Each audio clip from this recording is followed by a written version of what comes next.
Bonjour et bienvenue. Aujourd'hui, on va se pencher sur une interview assez récente de Jordan Bardella, le président du RN, sur BFM TV. L'idée, c'est pas juste de résumer ce qu'il a dit, mais plutôt de regarder de près comment il le dit. On va décortiquer un peu les arguments, les mots qu'il choisit, bref, tous ces éléments de langage. Comment est-ce qu'il essaye de convaincre? Absolument. Et c'est d'autant plus intéressant que cette interview, c'était à la Foire de Châlons. C'était son premier grand entretien médiatique de la rentrée. Et le contexte était tendu juste après l'annonce de Bayrou sur le vote de confiance. Oui, un contexte assez électrique, effectivement. Tout à fait. Donc notre approche, ça va être vraiment de se concentrer sur la forme. La rhétorique, le lexique qu'il emploie, comment il construit son discours, comment il positionne le RN face à la situation, face aux autres partis. Et juste pour préciser, on se base uniquement sur les extraits de cette interview qui nous ont été fournis, bien sûr. Parfait. Alors, allons-y. Sa réaction à cette annonce de vote de confiance. Visiblement, il ne tombe pas des nues. Il commence par dépeindre une situation assez sombre. Il parle d'impasse démocratique. Oui, et ce terme, impasse démocratique, il n'est pas choisi au hasard, évidemment. Ça pose d'emblée un diagnostic. Une crise profonde, un blocage des institutions.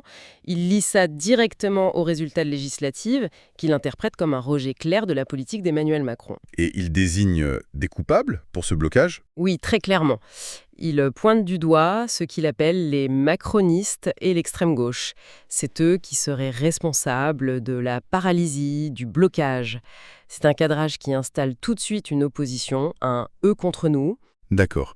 Et cette politique qu'il rejette, comment il la caractérise? Quels mots il utilise? Alors là, on retrouve des thèmes très classiques du discours RN. Il parle de pression fiscale, de pression normative, il évoque le laxisme, l'immigration massive, et il ajoute la souffrance des compatriotes. C'est une accumulation de griefs pour justifier ce rejet global. Et en miroir, comment il positionne le RN? Le RN serait l'expression de cette volonté de changement des Français, mais une volonté qui aurait été entravée, bloquée par ce fameux barrage au second tour des législatives. Il se présente un peu comme la voie légitime, mais empêchée. Et face à cette impasse, cette paralysie qu'il décrit, il propose quoi concrètement? Deux issues seulement, selon lui, et elles sont radicales. Soit la dissolution de l'Assemblée nationale, il précise à la loyale, un terme intéressant, qui sous-entend un retour à la vraie démocratie par les urnes, soit carrément la démission du président. Des options fortes pour souligner la gravité donc. Logiquement, après ce constat, il justifie pourquoi son groupe ne votera pas la confiance. L'argument principal, c'est la continuité impossible à soutenir, c'est ça? Exactement, c'est le cœur de son argumentaire. Impossible de faire confiance à un gouvernement qui ne ferait que poursuivre une politique déjà sanctionnée dans les urnes, selon lui.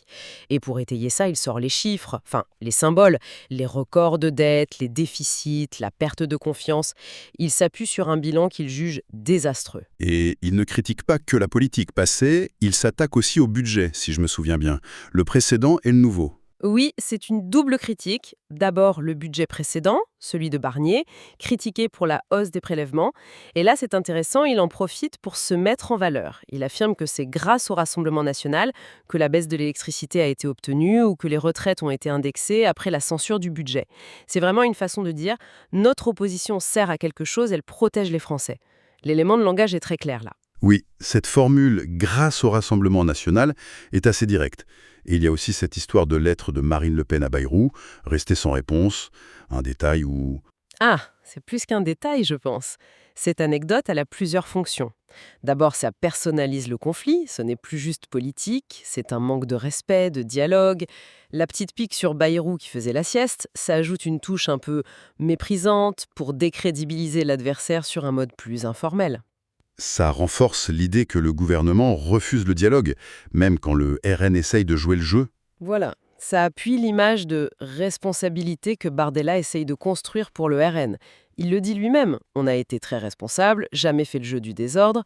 Il cherche à polir l'image du parti, à le présenter comme prêt à gouverner, loin de l'agitation qu'on lui reproche parfois.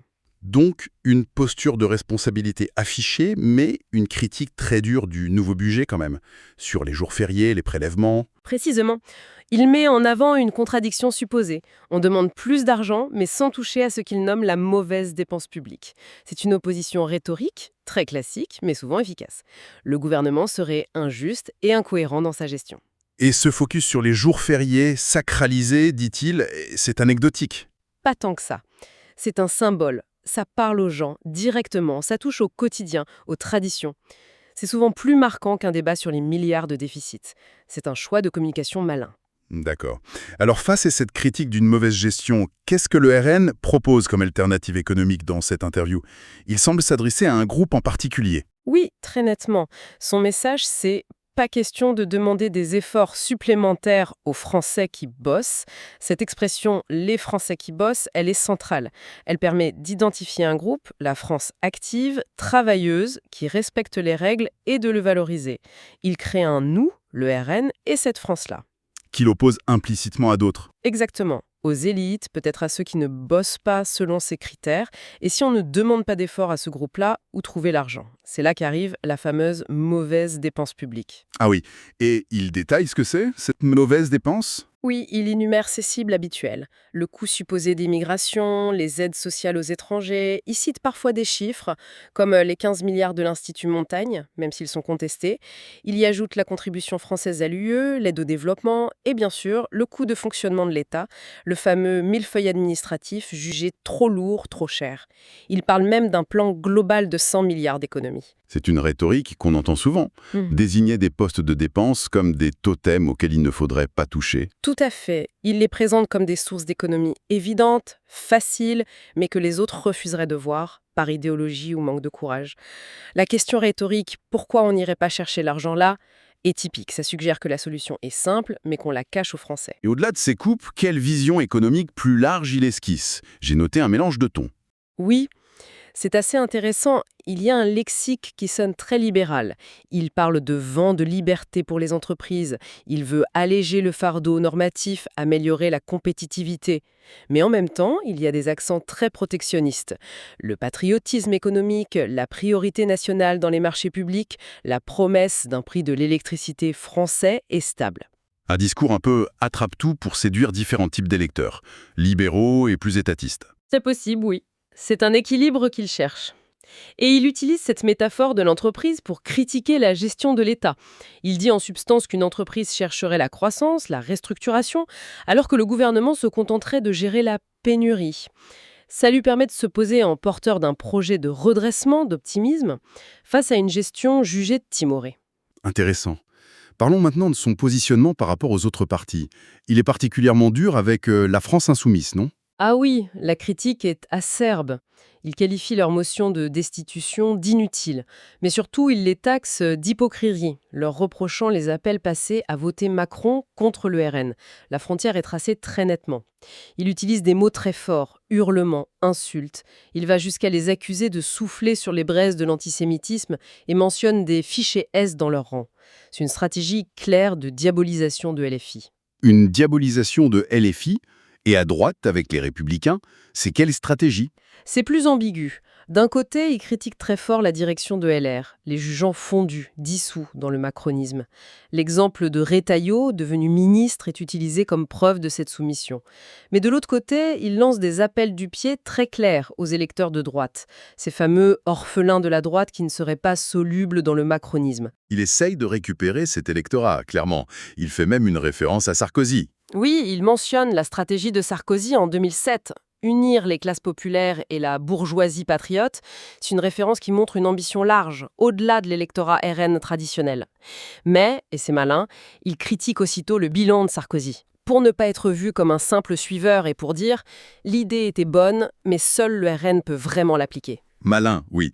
Et pour justifier cette stratégie de rassemblement, il utilise un argument rhétorique assez fort, en retournant l'idée du barrage républicain. Exactement. C'est une inversion très habile de l'élément de langage utilisé contre le RN. Il dit « ceux qui font barrage au RN, en réalité, font barrage à des millions de Français ». Il se pose en défenseur d'une partie du peuple qu'on traiterait injustement comme des sous-citoyens. Ça lui permet de lancer un appel très large, au-delà des clivages. Tous ceux qui aiment la France. L'exemple de Ciotti sert à montrer que c'est possible. D'accord. Projetons-nous un peu.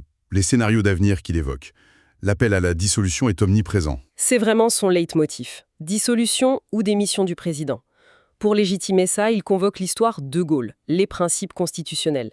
C'est une façon de se draper dans une certaine dignité républicaine, de dire que c'est la seule issue normale à la crise. Et l'hypothèse Matignon? Il maintient sa ligne. Pas de Premier ministre sans majorité absolue. Il réaffirme cette condition, oui. Pas question d'aller à Matignon sans les 289 députés. Il présente ça comme une question de principe, de cohérence. Il ne veut pas faire de la figuration, il veut avoir les moyens de son changement. L'idée, c'est de montrer qu'il n'est pas mu par l'ambition personnelle. Il a cette phrase « pas pour ajouter Premier ministre à ma carte de visite ». C'est noté. Et quid de Marine Le Pen et de sa situation judiciaire? Comment il gère ce dossier épineux? Avec beaucoup de précautions oratoires et un soutien très marqué. D'abord, il martèle la présomption d'innocence. C'est la base de sa défense. Ensuite, il évoque un chemin juridique étroit, mais existant selon lui via le Conseil constitutionnel pour qu'elle puisse quand même être candidate aux législatives. Le vocabulaire devient très technique, très juridique. Et sur le plan politique et personnel? Là, il insiste énormément sur la solidité de leur relation. Il parle de travailler main dans la main, il évoque leur amitié, leur confiance. C'est crucial pour assurer en interne et en externe sur l'unité du parti et la continuité de la ligne, malgré les affaires. Et lui-même, pourrait-il être candidat si l'Assemblée était dissoute? Il ne ferme pas la porte, il dit que la décision n'est pas prise, mais il laisse entendre que c'est une possibilité. Ça maintient une forme de suspense et le place au centre du jeu en cas de dissolution. Autre sujet d'actualité abordé, les mouvements sociaux, comme celui du 10 septembre. Il marque ses distances, semble-t-il? Oui, très nettement. La justification a une récupération par l'extrême gauche. Il utilise des mots très négatifs, ils vont tout casser, vampiriser le mouvement, le rendre toxique. C'est une manière de discréditer cette mobilisation avant même qu'elle n'ait lieu, en l'associant à la violence et à une idéologie qu'il combat. Il oppose manifester et bloquer. Exactement.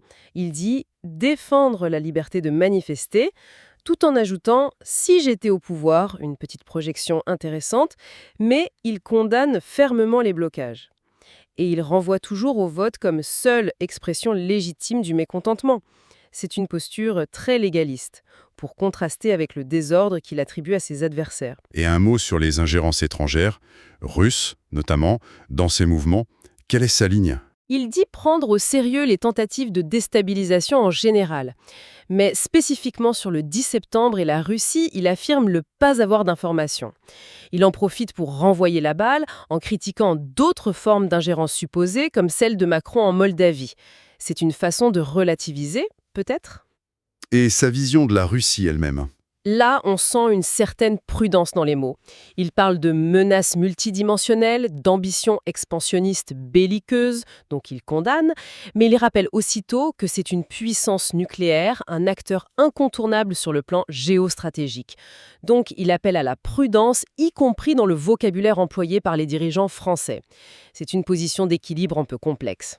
Terminons avec la façon dont il répond aux critiques internes, ou plutôt aux critiques visant son parti, les brebis galeuses parmi les candidats ou élus. Alors là, la stratégie de défense est assez classique. D'abord, une reconnaissance à minima.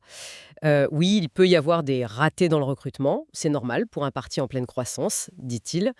Mais il enchaîne tout de suite en affirmant que le parti sait écarter ce type de profil. En gros, on fait des erreurs, mais on nettoie. Et sur l'affaire des groupes Facebook haineux qui portaient son nom, il minimise. Oui, il tend à minimiser. Il explique que les élus RN y étaient souvent ajoutés sans vraiment participer. Il utilise même une anecdote personnelle sur Facebook pour dédramatiser un peu. Et surtout, très vite, il contre-attaque. Il renvoie vers des affaires touchant LFI ou la majorité. C'est le fameux « et chez les autres », une technique de défense assez courante. Et l'argument massu, c'est la rupture avec le passé. C'est ça. Il le répète sans cesse. Le RN n'est plus le Front National. Il met en avant les chiffres, 95% de nouveaux adhérents, le renouvellement. C'est l'axe principal de la stratégie de dédiabolisation, de normalisation. Affirmer que le parti a changé, qu'il faut regarder l'avenir et non plus le passé. Bon, si on essaie de synthétiser un peu tout ça, on voit bien une stratégie de communication qui se dessine très cohérente finalement. L'idée, c'est de positionner le RN comme la seule alternative crédible dans une France en impasse, d'incarner la responsabilité d'être la voix de cette France qui travaille. Tout à fait. Et en parallèle, diaboliser très clairement les adversaires qu'il s'est choisis, le macronisme d'un côté, l'extrême gauche de l'autre, et lancer cet appel au rassemblement le plus large possible autour d'un projet qu'il appelle le redressement national. Le langage utilisé est très direct, souvent polarisant, avec des mots forts, des images. Oui, il y a un mélange constant entre la critique économique, les thèmes identitaires, et puis ce discours qui se veut optimiste, volontariste. Décortiquer ces éléments de langage, ça montre vraiment comment chaque mot, chaque anecdote, chaque cadrage est pensé, pour construire un récit, pour orienter la perception des gens et pour mobiliser son électorat. C'est vraiment frappant de voir cette mécanique en action.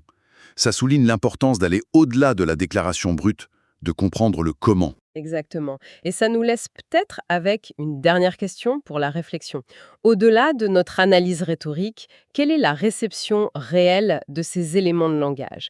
Dans un paysage médiatique complexe, comment ces discours circulent, comment ils sont perçus? Et surtout, comment les citoyens arrivent à faire la part des choses entre la force des mots et la substance, parfois plus aride, des propositions concrètes? Une question essentielle en effet. Le décalage potentiel entre la rhétorique et le réel. C'est peut-être là tout l'enjeu, finalement. Une excellente réflexion pour conclure notre analyse. Merci de nous avoir suivis pour cette exploration du discours politique.